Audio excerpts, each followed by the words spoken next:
పెద్దన్నకు, జోహార్ పెద్దన్నకు. తండోపతండాలుగా తరలి వచ్చి పెద్ది సుదర్శన్ రెడ్డి గారి ఆత్మ శాంతించాలని కోరుకున్న ప్రతి ఒక్కరికి కూడా పేరు పేరున హృదయపూర్వకంగా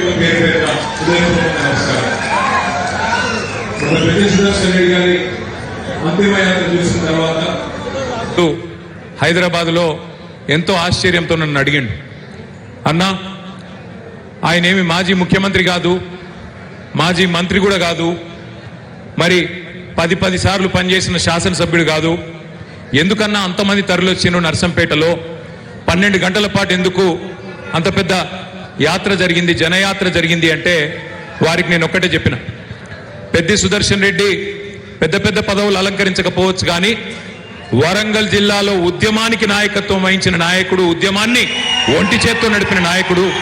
అందుకే ఓరుగల్లు మొత్తం కదిలొచ్చిందన్న, ఓరుగల్లు మొత్తం కదిలొచ్చి పెద్దన్నను చివరిసారి చూసుకుంటామని చెప్పి బాధతోని కదిలి వచ్చిండ్రు అని వారికి వివరించి చెప్పిన. ఉద్యమంలో ఉండే పవర్ అది. ఉద్యమానికి నాయకత్వం వహించిన నాయకుడికి ఉద్యమ బిడ్డకు ఉద్యమ గడ్డ ఇచ్చిన గౌరవం అది అని వారికి నేను చెప్పిన. బాధ ఎక్కడ అనిపిస్తుందంటే నిజంగా సరిగ్గా జూలై 23 హైదరాబాద్లో బయలుదేరి నేను, పెద్ది సుదర్శన్ రెడ్డి గారు, ధర్మారెడ్డి గారు, మాలోత్ కవిత గారు ఒకటే కారులో బయలుదేరి ఇక్కడ పోచంపల్లి శ్రీనివాసరెడ్డి గారు వర్ధనపేటలో ఒక ప్రోగ్రామ్ ఏదో ఆర్గనైజ్ చేస్తే కలిసి మాట్లాడుకుంటూ వచ్చినాం. ఆ రోజు పెద్ది సుదర్శన్ రెడ్డి గారు నాకు చెప్పిన మాట, ఎందుకంటే సరిగ్గా దానికంటే ముందు రోజే ప్రెస్ మీట్ పెట్టిండు తెలంగాణ భవన్లో హైదరాబాద్లో. దేని గురించి పెట్టిండు? దేవాదుల పంపులు ఆన్ చేయాలి, మా రైతులకు నీళ్లు ఇవ్వాలి, మా గోదావరి నీళ్లు మాకు రావాలి అని జూలై 22 నాడే గర్జించిండు పెద్ది సుదర్శన్ రెడ్డి. 23 నాడు బయలుదేరి ఇక్కడికి వస్తా ఉన్నాం.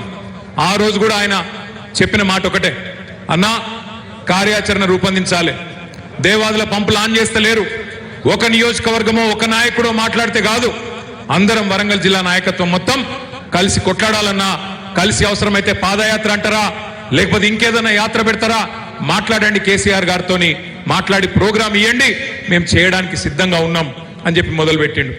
కొద్ది దూరం రాగానే ఢిల్లీలో విద్యార్థుల ఉద్యమం గురించి మాట్లాడిండు.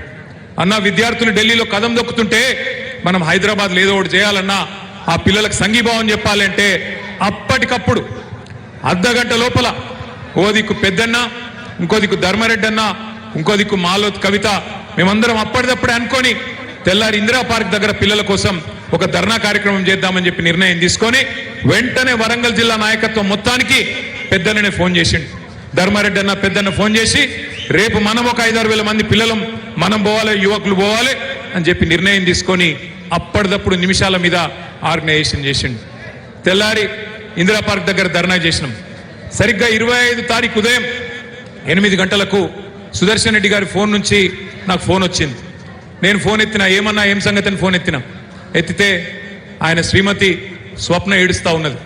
అన్నా పడిపోయిండు, ఇప్పుడే హాస్పిటల్కి తీసుకుపోతున్నాం, అర్థమైతలేదు అనే వరకు నేను కూడా పరిశాన్ అయినా. నిన్న నాతోనున్న మనిషి ఏమైందమ్మా అంటే తెలియదన్నా, పడిపోయిండు, చక్కెర వచ్చినట్టు అయింది, పడిపోయిండు, మోసాడతలేదు అన్నాడు, హాస్పిటల్కి తీసుకుపోతున్నా అని చెప్పింది, పెట్టేసింది. చెప్పగానే నేను హరీష్ రావు గారికి ఫోన్ చేసిన. ఇద్దరం ఒకటే సెకండ్లో పెద్దికి ఇట్లా అయిందంటే తట్టుకోలేకపోయినాం. బయలుదేరి వెంటనే అర్ధగంట లోపలనే బయలుదేరి ఇక్కడ చేరుకున్నాం, ప్రయత్నం చేసినాం. ఎంత ప్రయత్నం చేయాలో మరి మనతో మనుషులుగా ఎంత అవుతుందో అంత ప్రయత్నము కేసీఆర్ గారి ఆదేశాల మేరకు పెద్ద మీద ఉన్న ప్రేమతో అన్ని ప్రయత్నాలు చేసినాం. గ్రీన్ ఛానల్ పెట్టి హైదరాబాద్ తీసుకుపోయినాం. ఇక్కడ వైద్యం ఇంకా మెరుగైన వైద్యం కావాలని చెప్పి అక్కడ కూడా తనలాడినాం. అమెరికాలో, లండన్లో ఎక్కడ వైద్యులున్నా వాళ్ళని మాట్లాడండి అంటే మాట్లాడినాం, వాళ్ళతో కూడా సలహాలు తీసుకున్నాం. ఎంత తనలాడినా మన దురదృష్టం మరి పెద్దన్న మనకు దక్కలేదు. చివరికి 4-5 రోజులు మృత్యువుతో పోరాడి చనిపోయింది. కానీ పెద్దలు చెప్తారు, ఎంతకాలం బతికినమన్నది కాదు, 100 ఏళ్ళు బతకచ్చు, కానీ ఎంతకాలం బతికినమన్నది కాదు, ఎట్లా బతికినమన్నదే ముఖ్యం. అది పెద్ది సుదర్శన్ రెడ్డి గారి అంతిమ యాత్రకు తరలి వచ్చిన జనం. వాళ్ళేమీ మనం పిలిచిన వాళ్ళు కాదు, మనం చెప్పలేదు ఎవలకు. కానీ కొన్ని 1,00,000 పైచిలుకు మంది 12 గంటల పాటు వర్షం పడుతుంది, ఇబ్బంది అవుతుంది, కానీ ఎవ్వరు ఎక్కడ కదలలేదు. మేము ఇక్కడికి వచ్చి నల్లబెల్లికి వచ్చి 5:30, 6 గంటలు ఎదురు చూస్తా ఉన్నాం, వస్తున్నారంటే కదలనిస్తలేరు. అటువంటి జనసందోహం, అటువంటి అభిమానం నిజంగా పెద్ద జన్మ ధన్యమైంది.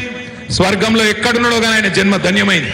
ఎందుకంటే ఇట్లాంటి అభిమానం ఇక్కడ మనిషి మరణించిన తర్వాతనే తెలుస్తుంది ఆయన గురించి ప్రజలు ఏమనుకున్నారనేది. గెలిచింది ఒక్కసారే కావచ్చు, కానీ జనం గుండెల్లో నిలిచిపోయిండు పెద్ది సుదర్శన్ రెడ్డి. అందుకే మీ అందరికీ నేను మాటిస్తా ఉన్నా, 2 ఏళ్లలో మళ్ళీ తిరిగి కేసీఆర్ గారు ముఖ్యమంత్రి అవుతారు, పెద్ది సుదర్శన్ రెడ్డి గారు కోరుకున్న విధంగా. ఆ తర్వాత ఏ మెడికల్ కాలేజ్ గురించి అయితే ఇప్పుడే హరీష్ అన్న చెప్పిండో, ఆ మెడికల్ కాలేజ్ కు పెద్ది సుదర్శన్ రెడ్డి పేరు పెట్టేది పక్క పెడతాం.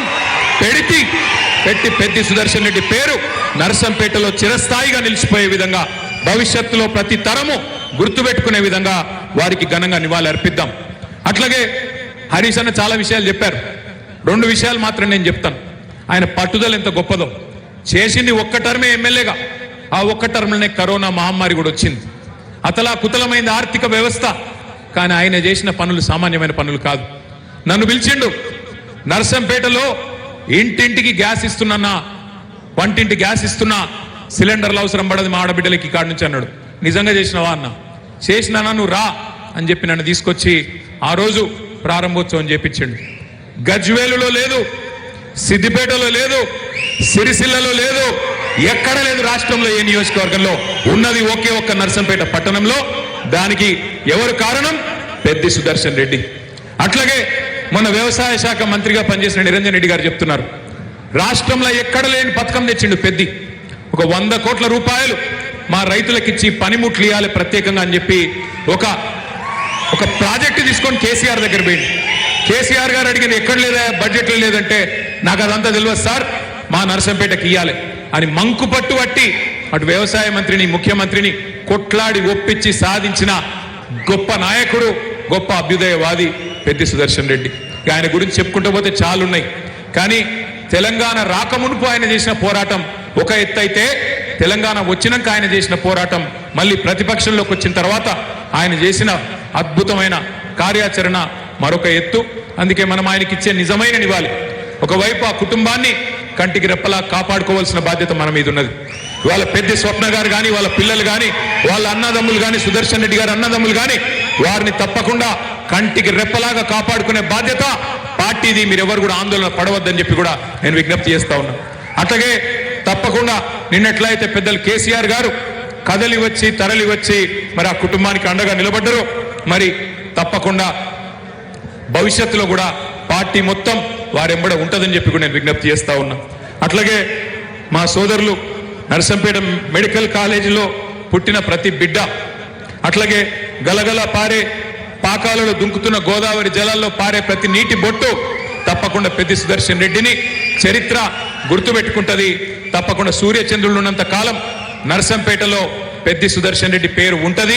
దయచేసి ఇది సంతాప సభ, సంస్మరణ సభ కాబట్టి ఎంతకంటే ఎక్కువ మాట్లాడకుండా మరి తరలి వచ్చిన ప్రతి ఒక్కరికి శిరస్సు వంచి హృదయపూర్వకంగా నమస్కారాలు తెలియజేస్తూ, జోహార్ పెద్ది సుదర్శన్ రెడ్డి, జోహార్ జోహార్, జోహార్ పెద్ది సుదర్శన్ రెడ్డి, జోహార్ జోహార్.